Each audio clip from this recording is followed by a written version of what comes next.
Tribe, I got a question for you. Are you interested in being rich or in being wealthy? If you answered wealthy, you're in the right place. What's the vibes, Tribe? Welcome back to Life Student Academy, where we review channels and study content that inspires, informs, and helps us to grow spiritually so that we could thrive in all areas of our lives. We're back today with more Myron Golden content on how to build wealth for beginners. I'm a beginner myself, and I've noticed that being rich is not enough, especially in the advancing world today. Having one, two, or even three jobs and just saving money will not cut it. It will not do it, especially if you're looking to build a family and to support more than one person. Honestly, even if you're just looking to support yourself, it's not going to cut it. The world is changing and we want to be legendary. We want to actually build something and leave behind a legacy so that others that's in our community can leverage that legacy to their own advantage long after we're gone. So today we're diving more into Myron Golden's content, how to build wealth for beginners. We listened to Myron before. We love Myron, renowned motivational speaker and spiritual business guru. He's going to talk to us today, us beginners, on how to build wealth. And even if you're not a beginner and you're on your way to building wealth, maybe you'll pick up some gems that you haven't heard before. As per usual, be sure to grab your handy dandy notebook so that you could take notes so that we could study at the end of watching this content. Don't forget to drop the comments and the gems that you pick up along the way down in the comment box. Let's tune in. Are you one of the people who desires to create wealth, or are you one of those people who just desires to have enough money just to be comfortable? In this video, I want to talk to the people who have a desire to create wealth, not just wealth, but lasting, generational, perpetuating wealth. And in order to create wealth, you have to understand the purpose of cash, right? Or the purpose of wealth. What wealth is, what wealth is not, the purpose of cash. And it's really fascinating when I talk to people. Like, I can talk to somebody for 5 minutes and I can pretty much, even if we're just talking about something random, I can pretty much assess where they are financially because your words betray you. They tell people who you are. And creating wealth, the idea feels hard until you learn how to do it. And then once you learn how to do it, you ask yourself the question, why did I ever feel like this was hard?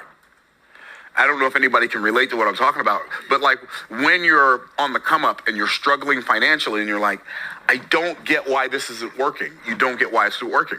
But number one reason it's not working is because you don't understand what wealth is. You don't understand the purpose of money. And when you start to realize some of those things, you don't understand the difference between cash flow and cash accumulation and cash perpetuation. Like, you don't understand these concepts. You just think, well, money is the stuff you get when you go to work and you trade some of your time, right? And what you do with it is you pay bills, or what you do with it is you pay bills on time and you create good credit. And so my objective is to give you a totally different perspective, because if you have a totally different perspective, then maybe you'll shift your focus to a totally different purpose when it comes to money. Does that make sense? And so when I think of like the concept in my book on how to build a strong financial house. You know, you have it built on the foundation of truth, because truth is the foundation of everything, right? And then up here you have your asset protection.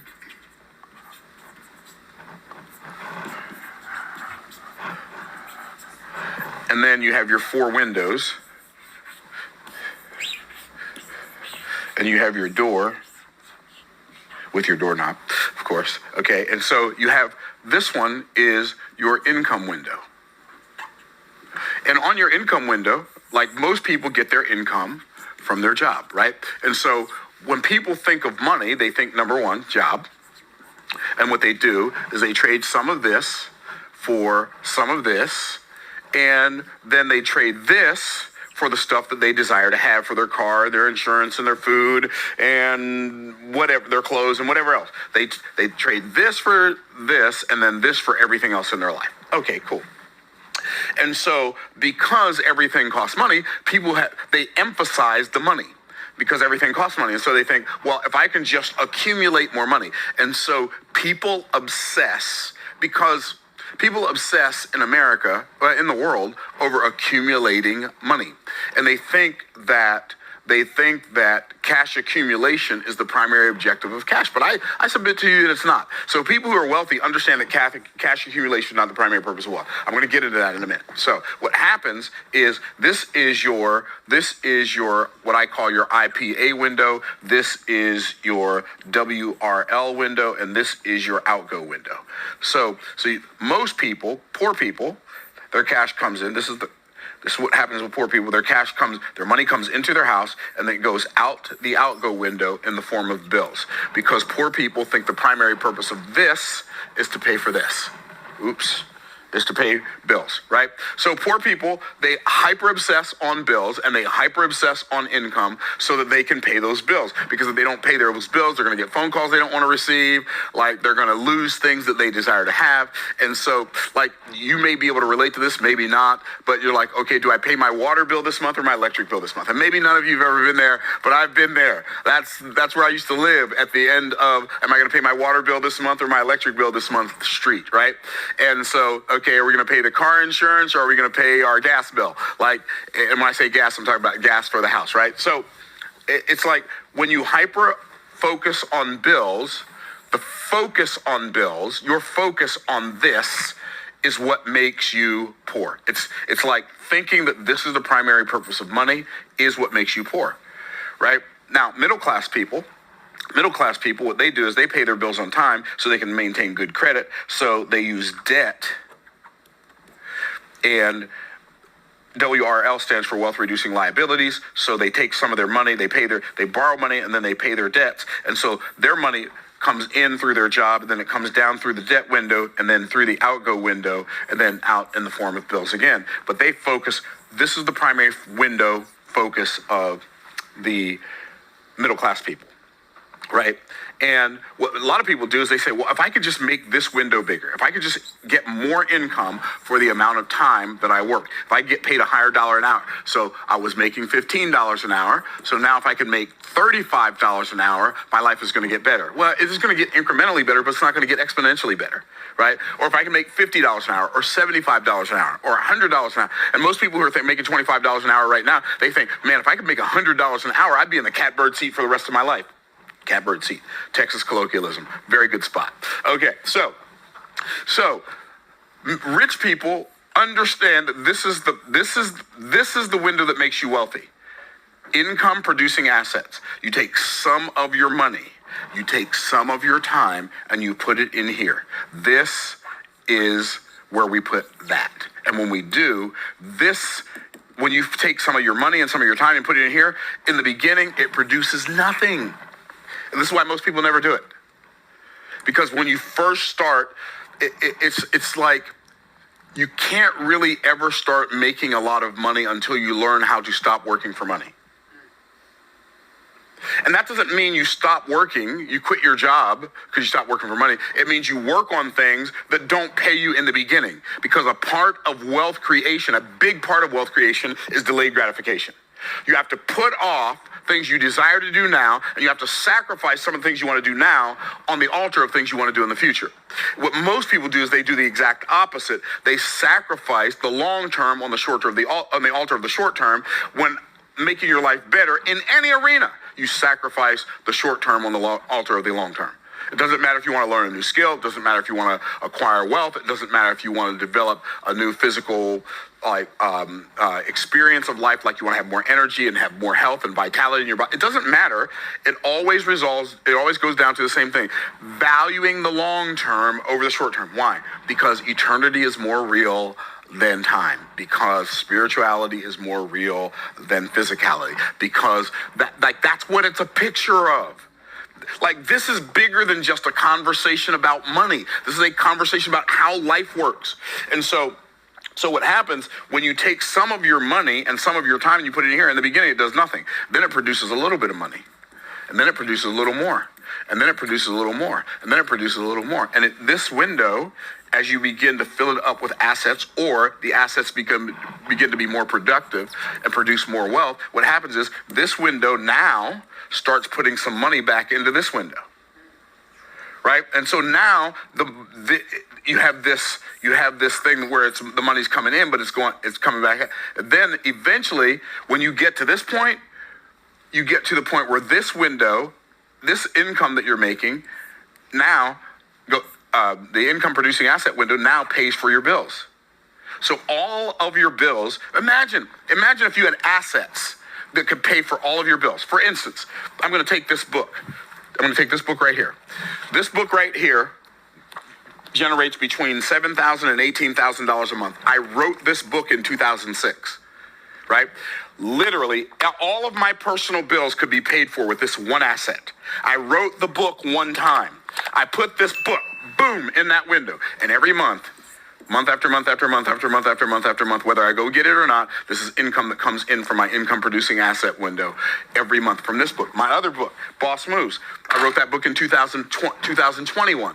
That book generates between $35,000 and $70,000 a month. I'm not, oh, you're so rich and wonderful. That has nothing to do with it. I have an income producing asset window that has assets in it that income can follow.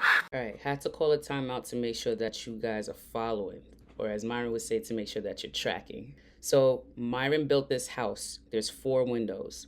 There's your income window, which is where you get your money from with your job. Don't forget to like this content if you are enjoying it so far. Then there's going to be your income producing asset window. And then there's going to be your WRL, your wealth reducing liabilities window. And then there's your outgo window, how cash flows out of your experience. We have been taught that we need to work multiple jobs or to have a higher paid position in order to bring in more money into our income window, our job window, which is true. However, that doesn't build wealth. You need to hear that clearly. If you have multiple jobs right now, or if you're going for that promotion at a job, do that. Do what you got to do in this time right now. But you have to understand that that doesn't build wealth. What builds wealth is one window. That's going to be your income producing asset window. That's the window at the top right. Be sure to tap in to this video here, somewhere at the top of the screen, where Myron dives deeper into this, and he spends ample time speaking on this because he's not going to in this video particularly. He's dropping these gems off real quick, so I just want to make sure that you're tracking. Your income producing asset window is something that you use a little bit of money and a little bit of your time to create once, and that it feeds you for the remainder of the time. That's why he mentioned his books, which I've read. And I also have a link for you to pick up as well, because Myron is giving us these gems for such a little bit amount of money. So it's a great investment. Trash man to the cash man, because Myron was not always wealthy. Myron was once poor. Not even once, multiple times. He talks about this if you've been following him for a while. Myron has been poor before, and so he knows how to build wealth. Okay, so he created a book, Trash Man to the Cash Man. He created a book called Boss Moves Book. They're both great books to help you get started and to build strategies towards becoming an entrepreneur, or simply just doing what he says, building wealth from one simple core product. Anybody can write a book nowadays. You can write a book today, and that can produce you assets. Myron said his Boss Move books makes him anywhere in between $35,000 to $75,000, hold up, a month. That's wealth. Your bills are paid. You can even accumulate more things if that's what you want to do. You could take the trips and go on vacations. I'm pretty sure that that is financial vitality, financial independence, and for some of us, financial freedom. Making that much money a month. That's what some people make in a year, and some people never even see that kind of money per year. Let's tap back in. If you're struggling financially right now, it's because you have no assets and you are an asset. Like your work and your time is your only asset. And if that's all you have, for now, that's fine. But man, if you know this now and you keep on living in 5 years from now, that's still all you have, maybe that's a problem. And so, eventually, this window in your house gets so big, you don't need this anymore. Eventually, this window in your house gets so big, not only does it pay for this, not only does it put money over here, but it also pays for your wealth-reducing liabilities. It changes the game forever. Like, when I think about money, this is how I think about it. When I get $1, I don't say, oh, what can I go buy? Like, what can I go buy? What bill can I pay? No, the first thing I think when I get some money is, okay, what can I use this to, what can I use this money for to acquire or enhance an asset that'll produce more money? How can I turn this money into more money? That's my first question. Some of you watching this video right now, it's not your first question, not your second question, not your third question, not your fourth question. In fact, it's not even a question on your question list. And you wonder why you're struggling. You're struggling because all of the money that comes into you and your family, you have to go out and get it. That's why you're struggling. If you think about it, when God made man, where did he put him? Did he put him in a factory? No, he didn't put him in a factory. Oh, he put him in a bakery, right? Because of the economic pie, right? No, he didn't put him in a bakery. Where did God put man when he made him? In a garden. Isn't that fascinating? Because what you do is you plant the seed and the seed becomes the asset. The seed produces the fruit. And the fruit is what you live off of. Of every tree of the garden thou mayest freely eat. And see what's happening, you haven't planted any seeds for assets and you wonder why, like you're doing it. God gave us clues. You're doing it in a different way than he set it up and you're wondering why it's not working. It's not working because he didn't design it to work that way. He designed it to work a different way. And so what you got to do is you got to work within the parameters of how God created the system. Is what I'm saying making sense? I mean, I know I'm getting a little animated right now, but is what I'm saying making sense? This when I got this, it was a wrap. When I understood this, I was rich in my mind before I was rich in my pocketbook because I knew what I had needed to do now. I was done. It wasn't that I didn't have a job. It was that for the first time in my life, and it was April of 1999, for the first time in my life, I hyper-focused on this window. Hyper-focus. Assets. I need more assets. Gotta have more assets. Need some assets. Income can follow. Okay, so now, here's what most people think. This is average Joe. Say, why is he so sad? Because he's average. I'm sorry. I couldn't resist. Okay, so this is average Joe. An average Joe stays broke because he thinks that the primary purpose of money, like he thinks the way you get rich, he thinks the way you get rich is cash accumulation. And so because, this is, by the way, this is what they taught us to do. Think about it. When you first started learning about money, what did they teach you to do with money? Come on, talk to me, somebody. Save it. You save it. So you save money. And by the way, rich people know that saving money is not a good idea, right? You don't, saving money, when you're saving money, you're saving something that's becoming worth less over time. If nothing hits it but inflation, is becoming worth less over time, right? So you think of it as I want to have this big pool of money that I can go back and keep looking at, and as long as it's getting bigger, I'm getting richer. Well, I mean, that's okay, but it's better if you're not doing that, okay? So, but what if, instead of you viewing money as a pool to be viewed, instead of envisioning wealth as a big pool of money to be viewed, what if you looked at it as a tool to be used? So this is cash accumulation, right?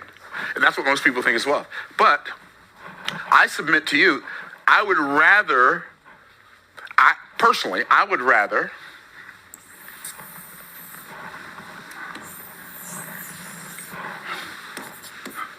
I'm sure y'all can guess what that is. Lazy River. You're funny. Lazy River. See, there's one in every crowd, and today Ryan is both of them. Okay. So, this is cash flow. Cash flow is infinitely more important than cash accumulation.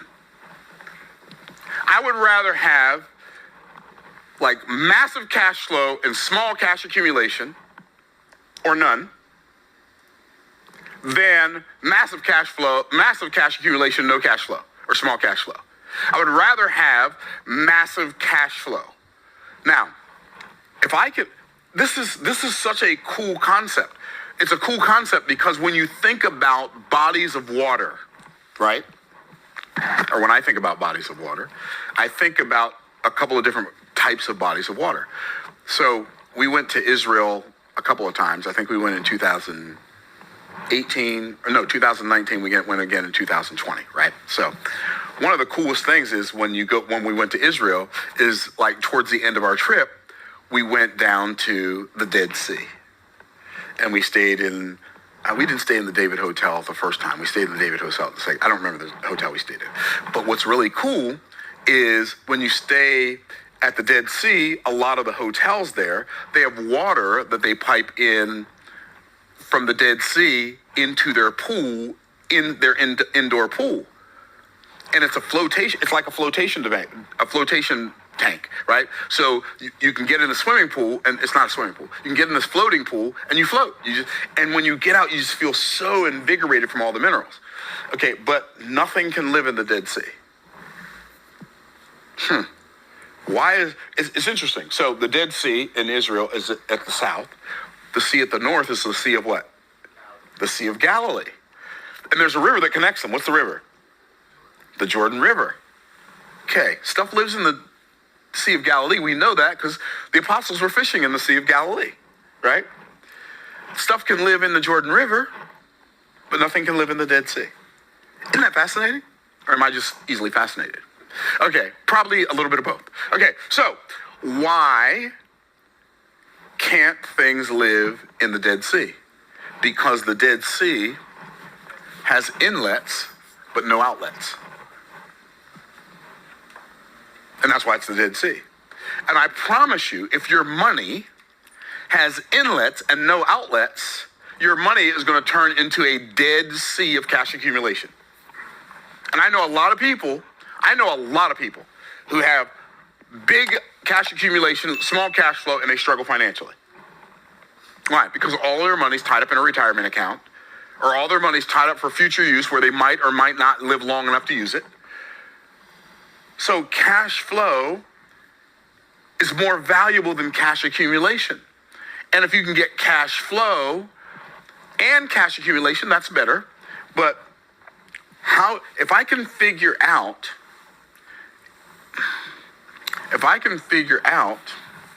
how to have my cash keep flowing long after I'm gone, like I'm gone. Eventually, one of the things we all have in common is we're going to die. Either you're going to come to my funeral or I'm going to come to yours. Or you're going to find out about my funeral or I'm going to find out about yours, right? That's how it works. Like you just live long enough, everybody you know, either you're going to their funeral or they're coming to yours, right? But at least they're going to find out about it. Okay. Well, long after I'm gone, my objective is to have cash perpetuation.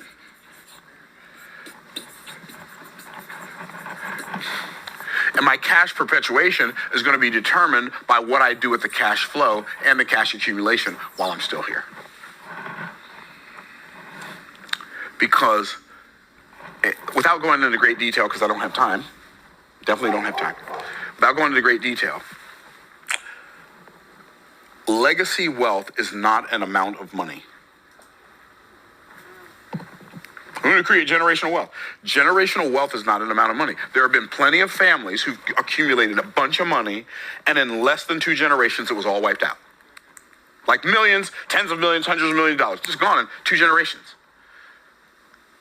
Why? Because generational wealth is not an amount. Generational wealth is a system of cash perpetuation, where cash perpetuates and your cash flow perpetuates after you die.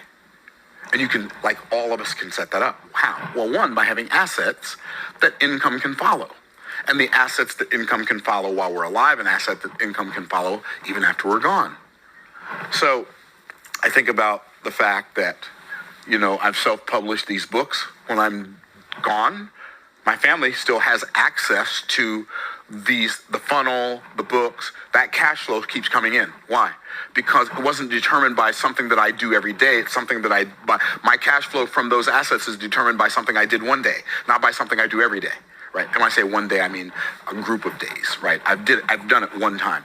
But also, we can use life insurance for cash perpetuation.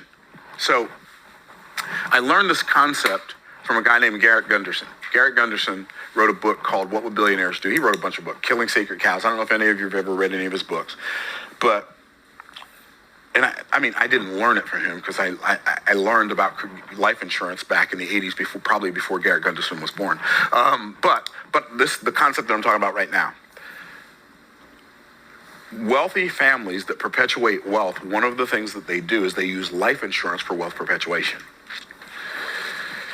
For a couple of reasons. One, the death benefit of life insurance is not taxable, right? And so being insured, making sure you have life insurance on yourself and, hear me now, everyone in your family. Did I say that too fast? Making sure you, but I thought life insurance was income replacement insurance. That's one of the things it does. But you don't have to, but if you're serious and not just curious about creating wealth, one of the things that you would desire to do if you knew to desire to do it is to have life insurance on everybody in your family because you already know everybody in your family is going to die. That's not what we want to think about. So we think if we don't buy any life insurance, we don't think about it, then maybe they won't die. They're going to die anyway. So think about it. Get life insurance on yourself, get life insurance on your children, get life insurance on your spouse, and I mean significant life insurance. It's worth it. I don't sell life insurance, so nobody can accuse me of trying to make a sale. I don't sell life insurance, but I bought tons. Why? Because I want my wealth to perpetuate. What people don't realize is how someone in your immediate family dying affects you.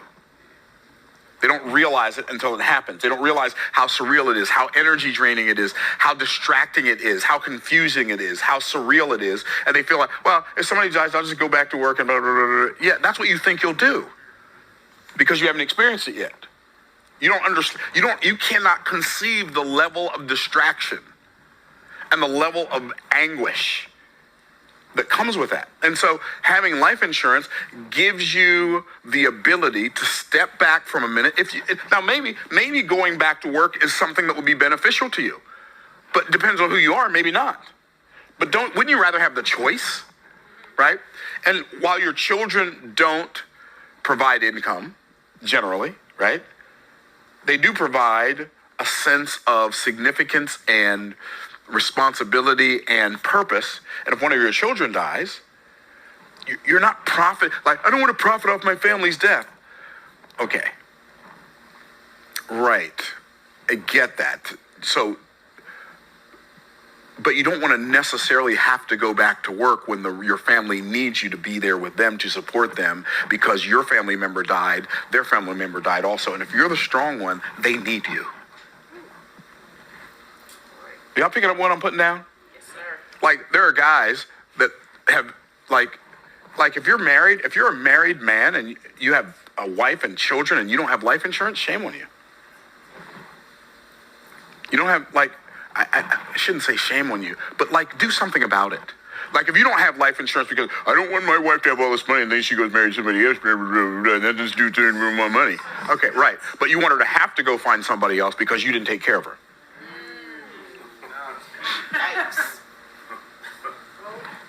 Did I come out swinging too hard? Right. Well, my wife doesn't generate any money, so I don't need life insurance on her. Right. So you're going to leave your children at home and go back to work when their mom dies because you can't stay home with them and encourage them and strengthen them and bless them with your presence in the hardest time in their life because you didn't have enough foresight to have life insurance. All I'm saying is let's stop pretending that we're not going to die. And let's act like the clock is ticking and we're all expiring. And if you will set up your life where you prioritize this as step one, this is step one, this is step two, and this is step three, then you can create generational wealth. This is wealth building 101. Let me say this though. And I'll talk more about this in another video. How much cash flow you create, how much money you accumulate doesn't determine how wealthy you are. Like, wealth is not money. I did a whole video on this already. I forgot about that. I did a whole video on this already. called Wealth is Not Money. Or Money is Not Wealth. Money is not wealth. What is wealth? Wealth is your ability. Whose ability? Everybody tap yourself on the chest, say my ability. Wealth is your ability to create value for someone other than yourself. That's wealth. And when you can create value for someone other than yourself, you're wealthy. And when you can't create value for someone other than yourself, you're not wealthy.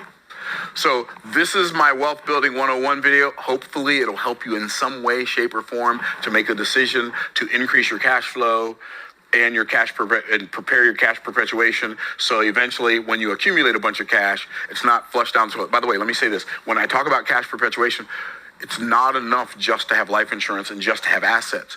You have to raise up children who you teach to be financially literate, who understand these principles, so that when you die, they don't decimate the wealth, they perpetuate the wealth.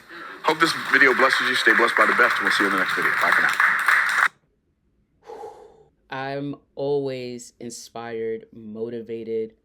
We received a lot of information, and this information is going to help us to grow spiritually, because wealth is spiritual. Myron couldn't have made that any clearer, y'all. I hope that you were picking up the gems. Let's go ahead and study together.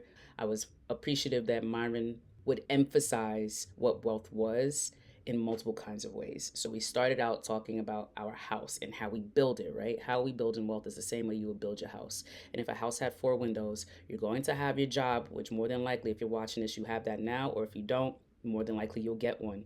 Your primary income coming from your job. Your second window is going to come from your income producing assets. That is your next income. Some people call this passive income, but let's leave off the passive for right now, or just understand that that's going to change, because one thing that Myron mentioned is that your income producing asset window needs to become so big that that becomes your primary and your job becomes your secondary, or it vanishes altogether. Next, you have wealth reducing liabilities. Myron already explained that middle class people tend to leverage debt, but it's still money that flows out. It's not money that flows in. Then we have our outgoing window, which we want. We want cash flow, y'all. We don't want our cash to live in the Dead Sea. It's not supposed to be stagnant. We're supposed to allow cash to flow into our experience and then out of our experience. That's the healthiest way to build wealth. Myron already covered that we need to shift our mindset around this, because we were told or brought up and taught to accumulate a massive amount of cash and do what? Save it. And wealthy people already know that just saving money does not make you wealthy. We never were taught, so we did not understand the purpose of money. Money is supposed to work for us. It's not supposed to come into our experience and just live there. It needs to get a job. It needs something to do. And so we want to create value out of each dollar that we receive if it's already not going towards something else like bills. Whatever money percentage that you take from your primary income, you take a little bit of that as well as your little bit of time, and then you produce something that creates value for other people. People buy that thing, that product or that service, whatever it is, and it continues to create and send you more income into your income producer asset window. Now, Myron made it very clear that wealth is not money. Wealth is actually a system. It's something that we create in order to solve someone else's problem, because people are always going to have problems. And as long as you have solutions, your money comes out of someone else's pocket and then into your experience. That's the system. And so it's really important that we shift our focus. We no longer want to hyper focus on solely paying bills and accumulating things. We want to shift our focus onto dedicating a little bit of our time and other resources maybe in order to create something. Again, Myron helped me to produce my first ebook. I'm working on my second book. And it's a really easy system to start, because it's never been easier to write a book now. If you want to learn more about writing a book, make sure that you hit the link down in the description. Schedule some time with me for free. We can talk more about how you can get started on writing your own book to start to create your wealth system. Something else that I thought was really important that Myron mentioned that comes with income producing assets is that there's delayed gratification. When you start this process, just like anything else that moves out of inertia, it slowly begins to build momentum. It doesn't start quickly. Even when you think of a Lamborghini, it still has to go from 0 to 5 before it goes to 100. It might go quicker than some other cars, but it still has this initial point of moving from inertia and then into speed. So it builds momentum. So we have to become comfortable and okay with delayed gratification versus instant gratification, which when we receive money that we go and spend it immediately because we can. We want to take a little bit of that money and a little bit of our time, our two resources, to start to work on building our income producing assets. I just want to reiterate again, Myron actually changed his first book, Trash Man to Cash Man. He changed it, which I'm assuming that he used some of his monetary resources to get revision on that book so that it can actually do as well as it's doing right now. Same thing with Boss Moves books. Myron said that he makes anywhere in between $35,000 to $75,000 off of one book per month. That is someone's yearly salary, y'all, and that could be yours. That could be your monthly salary that you're paying yourself because you invested a little bit of time and a little bit of money into your income producing asset. Let's also remember that growth isn't linear and we're not all the same. Some people are able to do this quicker than others, but that doesn't matter. Remember, we want to be comfortable with faith, with just understanding that now that we now know the purpose of money and then also how to build wealth, that this will work if we are invested in creating wealth. That means we are invested in doing the work to ensure that we see all the way through to the end so that we could also produce this much income and also create this much value because we've created these systems. Finally, Myron mentioned 3 steps of making money work for you. It's called cash flow. And the flow is important, right? Because again, Myron used the analogy of the Dead Sea. There was no flow from the Dead Sea, right? Otherwise, it's stagnant. The last thing we want to do is just pool money and save it because it doesn't build, it doesn't accumulate more money. The money's not working for you. Each dollar will work for you. Saving and investing is different. And if you have a savings account and you have an investment account, you understand this difference. The money that's in your savings probably produces little to nothing. Or if you have cash on hand at home, it definitely isn't working for you at all. If it's in a savings account, it's producing probably somewhere below 1%. Whereas in your investment account, things like stocks, bonds, index funds, or if you are in the money market, that's producing at least some percentage on top of the initial investment that you've entered into the market with, right? And so that's what we want to do. We want to have the investor's mindset. Where can we place our dollars so that it makes more dollars? It should not stay the same. $1 should eventually become 2, 3, 10, 20, 30, 40, $1,000 just from that initial investment of one. So we want to have cash flow. We actually need to receive money and then invest it into something that's going to produce more money. Myron also mentioned cash perpetuation. He specifically spoke about life insurance. If I'm not mistaken, Myron has other content on this. Let me know down in the comment box below if you want to learn more about this. I'll search for that video and we'll review it and study together. But cash perpetuation is making sure that you have life insurance on yourself and that you have life insurance on your family if you're taking care of a family. Again, please hit that form down in my description box if you need help obtaining life insurance. I do not set people up with life insurance policies, but my brother does, and I'll be more than happy to connect you with him, even if it's just to learn more. The third step is the cash accumulation. Of course, you're going to save some cash. You should definitely have what's called an emergency fund. That's how I like to think of my savings account. If I had an emergency right now that I do have cash on hand that I can use to pay for something if I needed it in a pickle, I don't have to wait for my investment account to withdraw some money or to go to an ATM machine or what have you. I will have some cash on hand that I do save, or maybe in my savings account that's easily accessible. So there is this idea and concept of pooling money, but even that has its purpose. It's not just there just because. It has its purpose.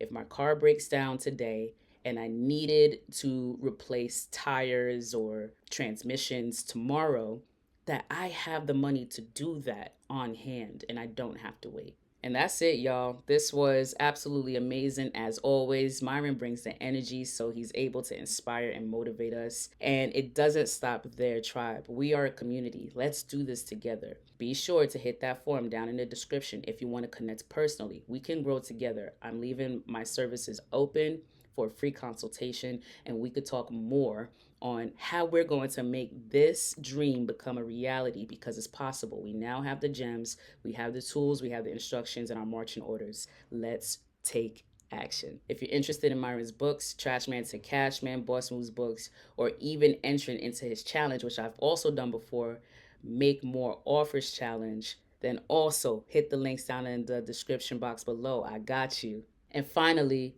what are the gems that you picked up, and where are you going to start today? I want to hear about what is going to be your initial step after listening to this content. What's next for you? Drop it down in the comment box so that we can support one another. I would love to read your comments and to be able to respond and support you, because we're students of life together. If there's any other content you would like for me to review, let me know. I will deep search and find it, and we can review it together so that we can continue to study and be better students of life and be the best version of ourselves. Be sure to subscribe and hit that notification bell so that you know when I drop the next content.